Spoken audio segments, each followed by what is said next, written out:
4 toxic habits that can make people lose respect for you.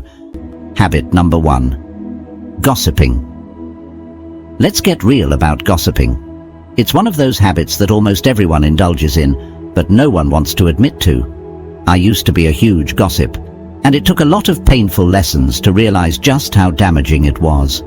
When I was in college, gossiping was practically a sport. My friends and I would sit around for hours, dissecting every little detail of other people's lives. At first, it felt harmless, even fun. It made us feel connected, like we were in on some exclusive secret. But the truth is, gossiping is a toxic habit that can destroy trust and respect. Here's a story I'm not proud of. There was this girl in our group. Let's call her Emily. She was a bit different, quirky, introverted, didn't always fit in. One day I found out she had a crush on a guy who was, let's say, way out of her league. Instead of keeping that information to myself, I shared it with my friends. We laughed about it, and the story spread like wildfire. It wasn't long before Emily found out what we'd been saying. The look on her face when she realized that her personal feelings had become a joke was heartbreaking. She stopped coming around, and eventually she left the group entirely. At the time, I brushed it off, but deep down, I knew I'd crossed a line. The Stoics, like Epictetus, teach us to focus on our own character and not meddle in the affairs of others. When you gossip, you're not only wasting time, but also poisoning the well of trust. Keep silence for the most part, and speak only when you must, and then briefly. Another incident happened at my first job. I had a co-worker, let's call him John, who was incredibly diligent, but a bit of a loner. One day, I found out through the grapevine that John had a pretty serious health issue. Instead of respecting his privacy, I told a few colleagues, thinking it would make for an interesting conversation. John found out, of course.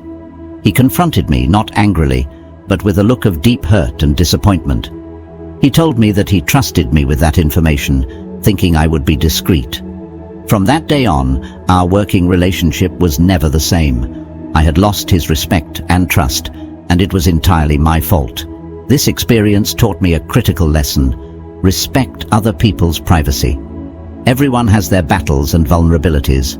By turning someone's personal life into fodder for conversation, you not only disrespect them, but also reveal a lack of integrity in yourself. Habit number 2. Being unreliable. Let's talk about being unreliable.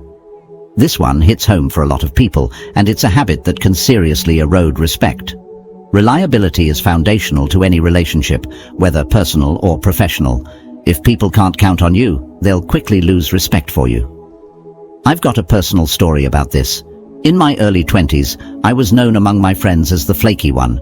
I would make plans and then cancel last minute or just not show up at all. I thought it was no big deal. Life is busy, right? But one incident really opened my eyes. A close friend of mine, Sarah, was throwing a birthday party. She had gone all out, planning for weeks, organizing every detail.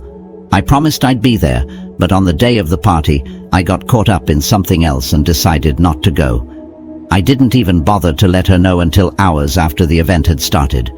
When I finally called her, I could hear the disappointment in her voice. She didn't say much, but I knew I'd let her down. Our friendship was never quite the same after that. She stopped inviting me to things, and we drifted apart. Being unreliable tells people that your word means nothing. If you say you'll do something, do it. If you promise to be somewhere, be there. It's about showing that you respect other people's time and effort. Another example is from my professional life. Early in my career, I had a habit of overcommitting and under-delivering. I'd agree to take on projects and then miss deadlines, often without warning. I thought my charm and excuses would smooth things over. But my boss wasn't amused. During a performance review, she laid it out bluntly. Your work is good when you do it, but your lack of reliability is a problem. People don't know if they can count on you. It was a harsh wake-up call. Reliability isn't just about showing up, it's about consistency and integrity. When you commit to something, you're putting your reputation on the line. Every time you flake out, you chip away at the trust others have in you. So, how do we fix this? First, be honest with yourself about what you can and can't do. Don't overcommit. If you make a promise, keep it. Communicate proactively if something comes up and you can't follow through. Show that you value other people's time as much as your own. By being reliable, you earn the respect and trust of those around you. It's a simple but powerful way to strengthen your relationships and build a solid reputation. Habit number 3, interrupting others. This one is controversial because so many people do it without even realizing it. But let's be real, constantly interrupting others is a huge sign of disrespect. It says, "What I have to say is more important than what you're saying." It's a habit that not only frustrates people, but also makes them feel undervalued and unheard.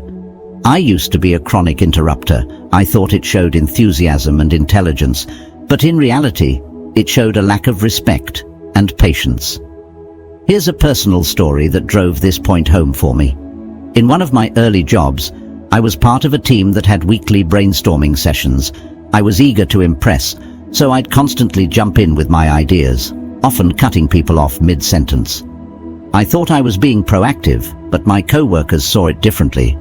One day, during a particularly intense meeting, my manager stopped the discussion and addressed me directly. "You need to let people finish their thoughts," she said bluntly. "You're not listening, you're just waiting for your turn to speak." I was embarrassed, but it didn't end there. After the meeting, a colleague pulled me aside and said, "Do you even realize how dismissive you come across? It's like you think your ideas are the only ones that matter." That hit me hard. I didn't see myself as dismissive, but clearly, that's how I was perceived. Habit number 4, complaining. Complaining is a habit that's not only annoying, but also deeply corrosive. It's one thing to vent occasionally, but constant complaining can turn you into a negative force that people want to avoid. This habit can drain your energy and the energy of those around you, leading to lost respect and damaged relationships. I used to be a chronic complainer. I thought it was a way to bond with people, to find common ground over shared grievances. But it didn't take long for me to realize how destructive this habit was. Let me share a personal story. A few years ago, I worked at a job that I found incredibly frustrating. The workload was heavy, the management was disorganized, and I felt undervalued. Instead of looking for solutions or ways to improve the situation, I complained, constantly, to anyone who would listen. My co-workers, my friends, even my family, they all heard about my endless grievances. At first, people were sympathetic. They'd nod and agree, offering their own complaints as a form of solidarity. But as time went on, I noticed a shift. People started avoiding me, conversations grew shorter, and I wasn't invited to after-work hangouts as often. The final straw came when a close friend told me, "I love you, but you're becoming really negative. It's exhausting to be around you." Seeing this from another perspective was eye-opening.